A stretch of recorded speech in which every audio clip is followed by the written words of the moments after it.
Halo teman-teman, kembali lagi semoga sama channel untuk sekarang ini bakal reaksi lagi terus dan berada kita masuk ke episode 12. Kita akan mulai reaksinya setelah opening berikut ini.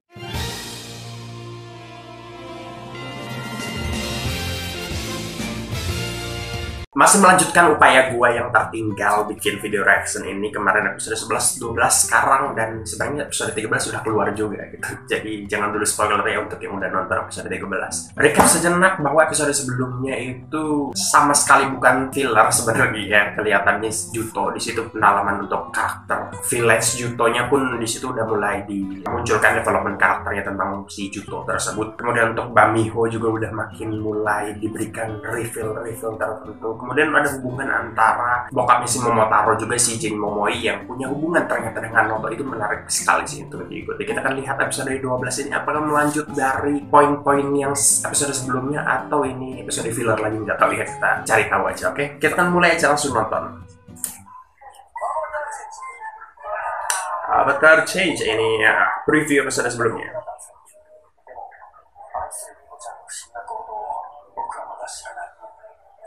Miho, berarti itu tadi yang voice overnya si Mas Tsuyoshi ya, yang ngomong kayak gitu.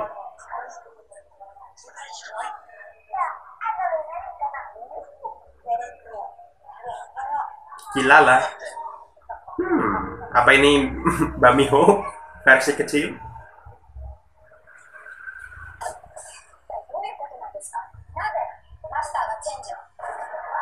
Baru ditanyain. Baru muncul nih orang, telat banget ya. Berubahnya udah dari episode kapan.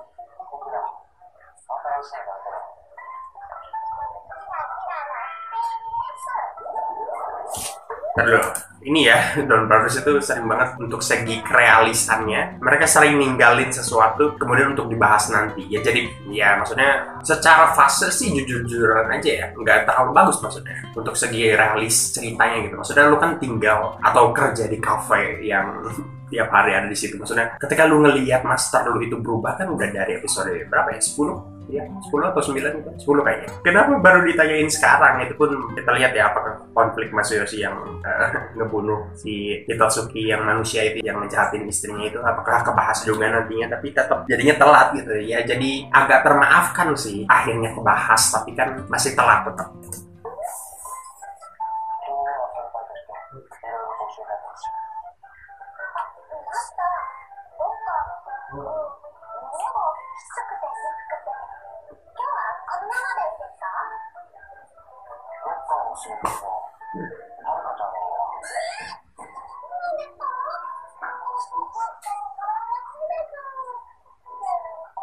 Itu ngehina. Itu sih ngehina itunya kecil. Ngerti kan kalian kenapa bajunya ketat di dia? Untuk anak-anak pasti kan.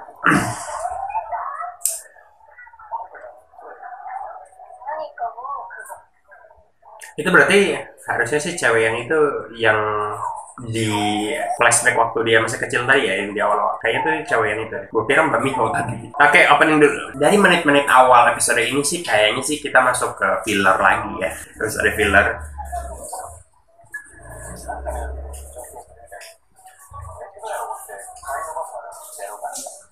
Oke nih, kita bertemu dengan, gue nggak inget deh ini teman-temannya mukanya sama nggak gitu. Maksudnya ini yang rekan kerjanya di tempat ini sama nggak ya waktu yang episode awal-awal itu, kan pernah muncul juga mereka. Akan lebih bagus kalau memang sama sih. Oh, bosnya.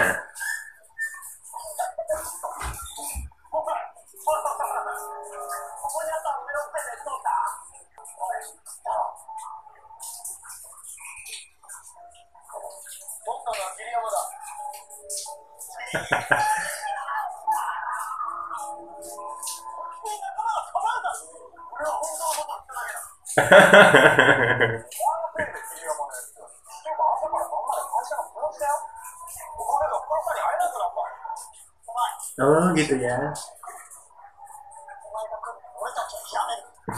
Temen-temen yang ngambek.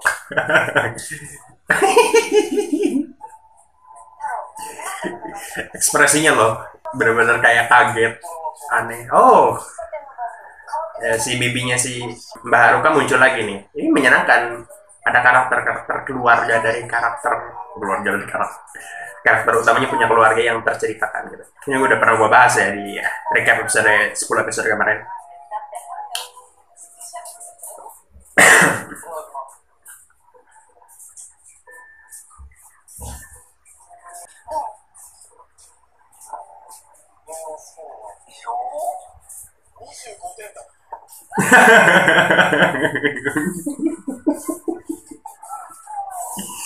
Aduh, udah numpang makan di rumah orang. Kita memang harus pandai berbahasa basi guys. Gak jelas nih. Apa sih sebutannya ini? Orang yang kayak gini.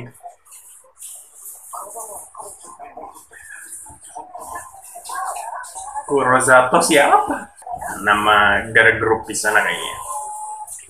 Di versi Don Brothers maksudnya. Aduh, hujan nih. Suara gue kedengeran deh ya. Tutup hujan gak?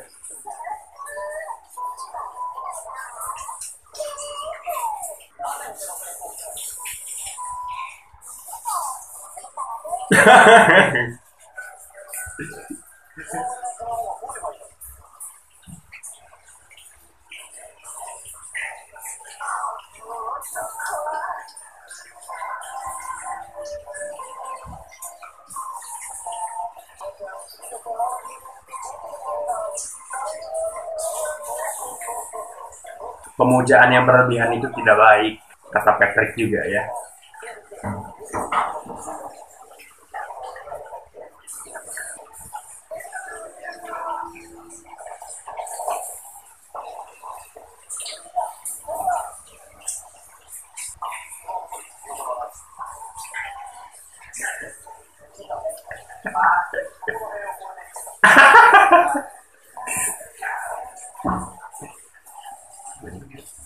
Motaro, Motaro.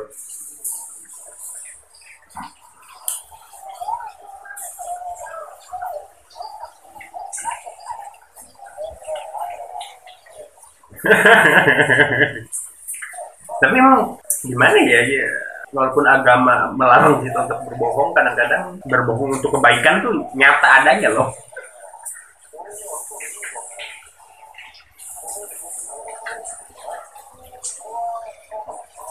Memang benar sih. Kebohongan-kebohongan kecil harus ada katanya. Iya.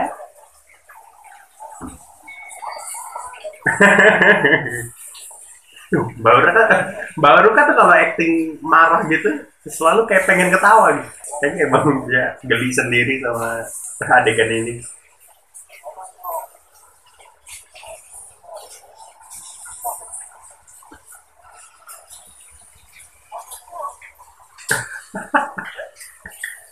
Mau nyoba ngebohong nih.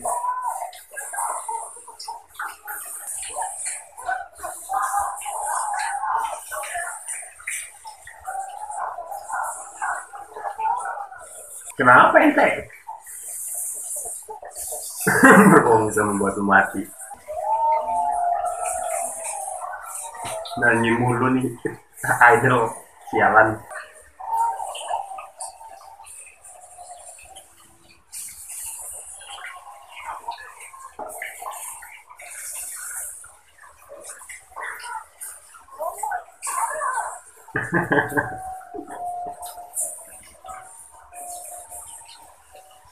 Go. Noto Injuto. Let's go.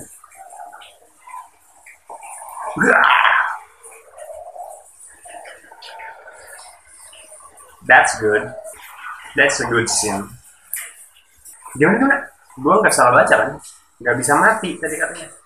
Ntar gue mundurin lagi deh. Nanti.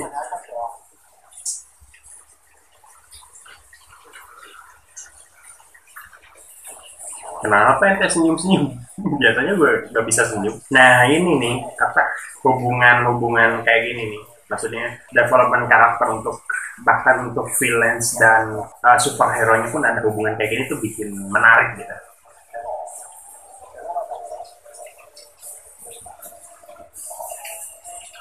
Kebohongan yang indah.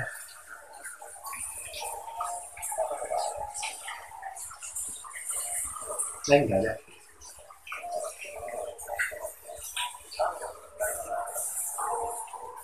Itu sih nggak bohong ya. Atau dia nggak pernah bilang kalau dia punya cahaya sendiri. Bohong kan melalui ucapan. Kayaknya analoginya kurang pas deh Mas Sonoi. Tapi menarik melihat karakter development untuk karakter Mas Sonoi, dan gue sih yakin ketika karakter novel ini akan dapat development karakternya masing-masing. Tak kenapa gue mikirnya mereka akan jadi semacam anti-hero atau gimana gitu. Karena tiba-tiba muncul aja villain baru, si Jutko tersebut.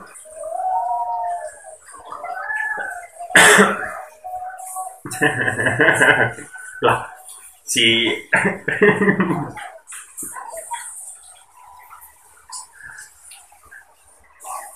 si Momotaro kenapa? Kalau Momotaro kenapa jadi pelayan? Oh, simpenannya si Master ya.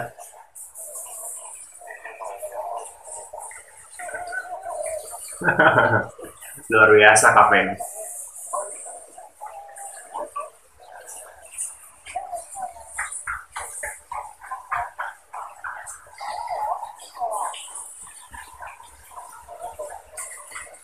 Dame, dame.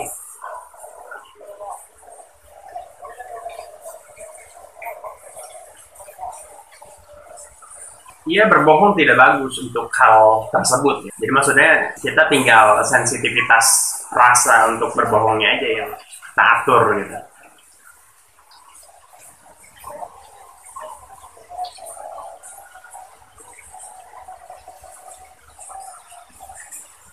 Ini suara gue kedengeran deh. Hujan gini.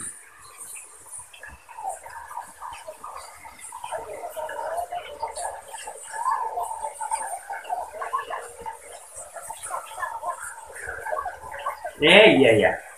Iya.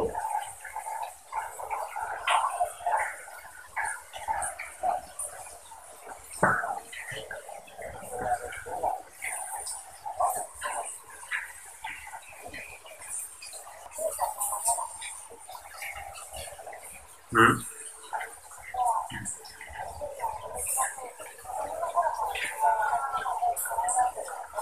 Apa ini kakeknya pengen jadi idol? Kakeknya pengen dia jadi idol. Kenapa kakeknya jadi pengen jadi idol?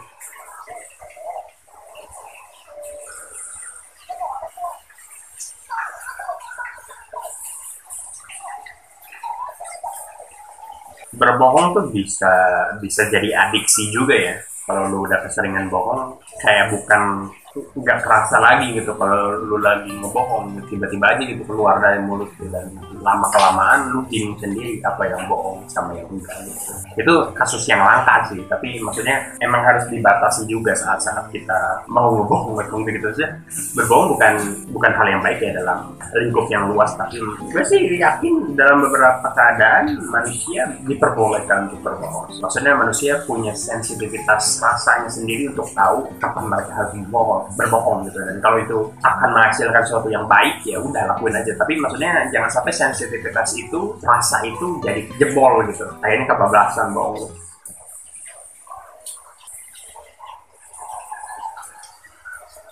Ya beneran. Itu karma ya namanya.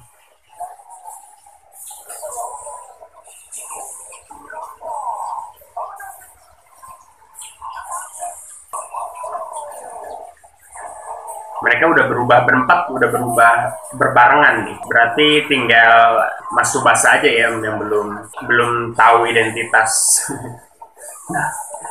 Belum ketahuan identitasnya gitu. Diturutin lagi.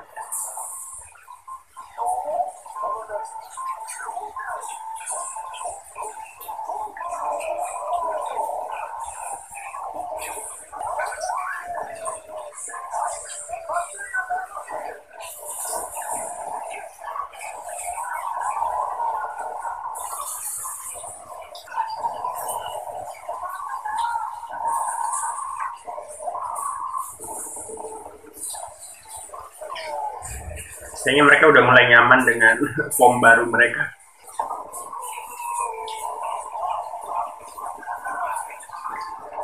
Tapi menarik itu penyajian berantem berantem pakai CGI-nya.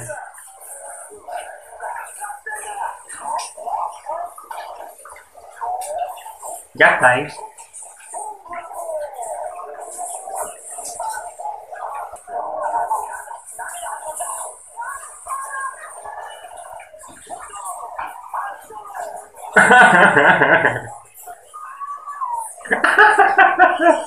Kenapa ada ngobrol-ngobrolnya ini? Oh, nggak kerasa katanya.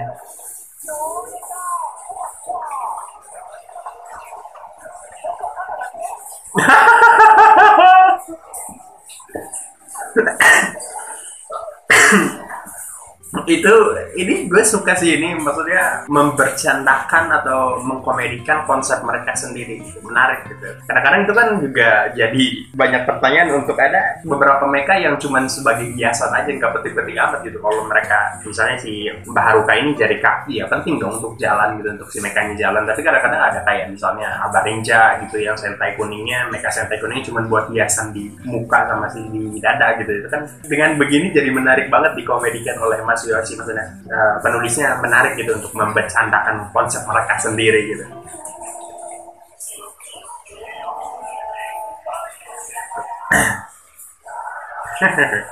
Kaget mereka. Tapi maksudnya ini tuh bukan mecha. Ini versi apa ya? Ukuran biasa aja, udah mecha.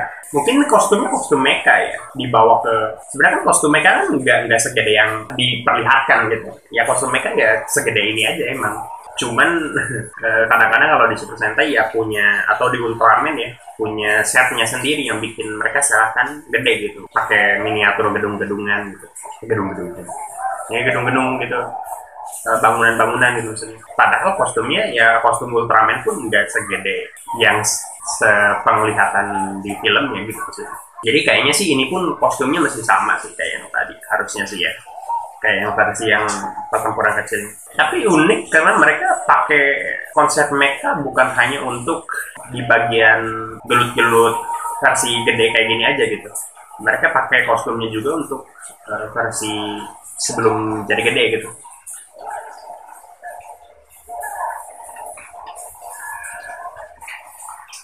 Tapi set untuk tempat ini tuh bagus banget. Kayaknya sih ini set ya, bukan CGI. Iya deh, kayaknya set. Bener-bener desain yang baru gitu untuk pertempuran mecha Super Sentai. Tapi lebih masuk akal gitu maksudnya. Konsep kayak gini tuh. Dibanding yang Zen Kaiser agak agak maksa sih kalau Zen Kaiser. Dibikin dunia-dunia beda itu ya setiap mecha. Setiap pertempuran mecha dunianya dibikin beda gitu. Nyesuaiin sama monster mingguannya gitu kalau Zen Kaiser.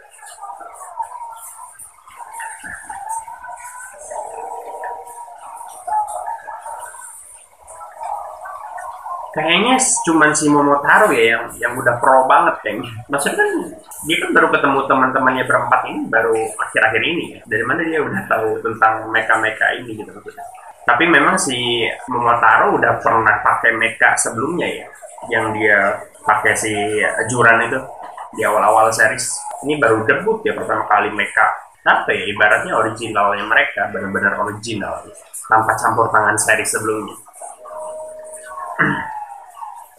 Dan menarik banget, mecha originalnya baru keluar di episode 12.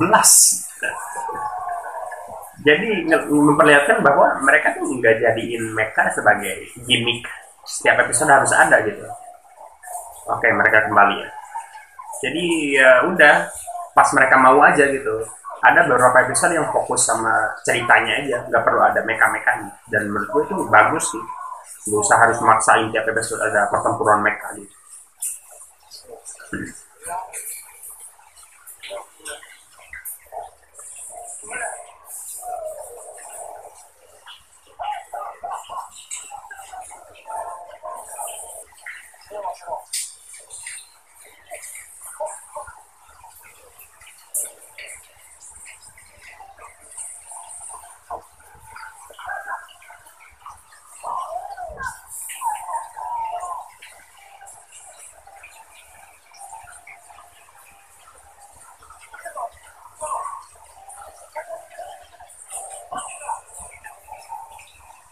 Oke. Ini layer baru juga ya untuk development karakter Momotaro.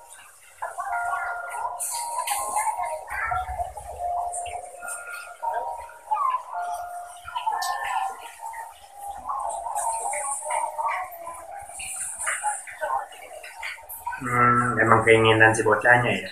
Tapi si kakeknya ngasih semacam semangat gitu ya. Kakeknya masih ada nggak ya? Maksudnya di waktu muda pun, waktu masih bocah pun udah setua itu. Oh, jadi idol beneran. A new idol, oke. Okay. Nama acaranya New Idol. Gimana smile? Halo. Oke, udah masuk ke preview episode selanjutnya. Sampai jumpa Taro. Di episode selanjutnya akan ada battle menarik seperti ini antara Momotaro dan juga Noto dari Sonoi. Itu di episode kali ini. Ya episode filler sebenarnya, tapi yang tetap menarik ada development karakter tentang si Momotaro ya, tapi ya nothing special sih episode ini. Dan kecuali mungkin untuk mekanya ya, karena kita diperlihatkan meka baru di sini, mungkin itu salah satu yang bakal menarik untuk anak-anak. Kalau gue sih kan udah nggak terlalu kaget ya sama meka-mekaan gitu, udah biasa aja gitu. Tapi lumayan menarik untuk penyajian mekanya ketika mereka mulai gabung satu sama lain gitu. Ada adegan komedi juga, dialog-dialog komedi gitu, menarik banget gitu ketika mereka membercandakan atau mengkomedikan konsep mereka sendiri. Itu selalu menarik sih untuk mengamini pertanyaan-pertanyaan penonton gitu. Itu cara yang paling brilian mungkin ya untuk mengatasi segala pertanyaan penonton. Ya udah dikomediin aja gitu. Dengan si karakternya mempertanyakan hal yang sama, itu aja udah bikin kita, oh iya berarti mereka juga nyadar kalau itu hal yang aneh gitu. Kayak tadi ada mecha cuma untuk aksesoris doang, itu kan sebenarnya nggak terlalu berfungsi ya, untuk nggak terlalu berguna gitu untuk si mekanya gitu. Tapi dengan dikomedikan seperti itu, ketika kita mempertanyakan dan si karakter dari filmnya pun mempertanyakan, itu dia udah memvalidasi gitu, dan udah kayak oh ya udah gitu, itu bagus gitu, jadinya bagus gitu. Tapi untuk cerita sih ya nggak ada gimana ya, nggak ada perkembangan untuk garis benang merah utama ceritanya sih, nggak ada perkembangan. Soalnya mungkin untuk Momotaro kita tahu bahwa kayaknya sih dia nggak ngebohong, bukan karena dia jujur banget ya, karena mungkin nggak bisa bohong aja, emang bener. Kayak tadi ngelihatnya dia sampai pingsan ya gara-gara ngebohong gitu, dan mungkin tuh ada sesuatu di balik itu. Mungkin juga memang aturan dari makhluknya seperti itu, memang mungkin kita kan tidak tahu nih Momotaro ini manusia biasa atau gimana kan. Momotaro kan dia jatuh dari buah persik gitu kan, berarti mungkin akan dijawab oleh bokapnya ya kayaknya sih, si Jin Momoi gitu, alasan kenapa si Momotaro nggak bisa berbohong, atau mungkin sedikitnya divalidasi aja, nggak perlu alasan juga sih, nggak perlu. Kalau memang itu genetik dari tubuhnya gitu, nggak perlu ada alasan. Misalnya memang tubuhnya nggak bisa ngebohong, ya udah itu genetik aja gitu, nggak usah ada alasan. Yang penting tervalidasi oleh bokapnya gitu. Misalnya si bokapnya ngomong, oh iya emang nggak bisa ngebohong tuh anak, kalau nggak dia pingsan atau nggak apa gitu, ya udah berarti emang genetiknya seperti itu, nggak perlu ada alasan di balik itu. Tapi ya menarik karena di sini di akhir-akhir episode ada adegan si Momotaro akhirnya ngebantu temennya untuk nemuin ibunya gitu. Itu hal yang menarik banget, itu layer baru untuk karakter Momotaro yang tadinya mungkin dia ngerasa ngapain gua harus bohong, justru yang bener itu kejujuran dong. Harusnya memang manusia tuh jujur gitu. Kita lihat di awal-awal episode tuh, di awal series itu, kita ngeliat karakter Momotaro tuh dia nggak pernah bohong. Dia juga menghardik atau mempertanyakan gitu kenapa manusia harus berbohong gitu. Tapi pada akhirnya dia ngerasa mungkin dia nggak berubah secara konsep pemikiran, dia belum berubah sepenuhnya gitu. Mungkin dia masih merasa ngapain juga manusia harus bohong, tetap seperti itu. Tapi fakta bahwa dia nganterin atau ngebawa temennya itu untuk nemuin ibunya gara-gara dia yang bikin si anaknya itu atau temannya itu jadi nggak bisa nemuin ibunya, itu memperlihatkan bahwa ada penyesalan dari karakter si Momotaro itu. Setidaknya sesedikitnya, walaupun dia tidak berniat buruk, walaupun yang dia katakan jujur, dia ngerasa, dia sadar bahwa apa yang dia lakukan itu bikin temannya jadi nggak bisa nemuin ibunya gitu. Dia sadar itu, akhirnya dia nganterin kan si anaknya atau si temannya itu ketemu sama ibunya gitu. Itu layar baru untuk karakter si Momotaro gitu. Kita diperlihatkan sisi development karakter dari si Momotaro-nya itu, dan menarik banget. Jadi mungkin outputnya nanti di akhir-akhir